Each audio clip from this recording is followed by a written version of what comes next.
Tere merelaeka vaatajad ja on 22. august ja kell on varsti 7 õhtul. Tänane selline päev, mis on tormine ja vihmane.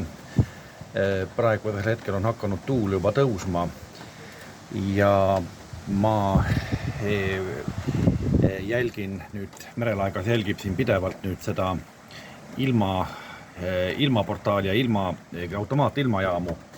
Praegusel hetkel ei ole tuul veel väga tugev ja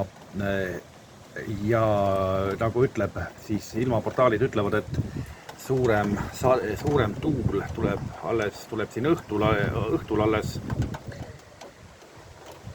ja öö jooksul siis tuleneb ja hommikuks veidi nõrgeneb.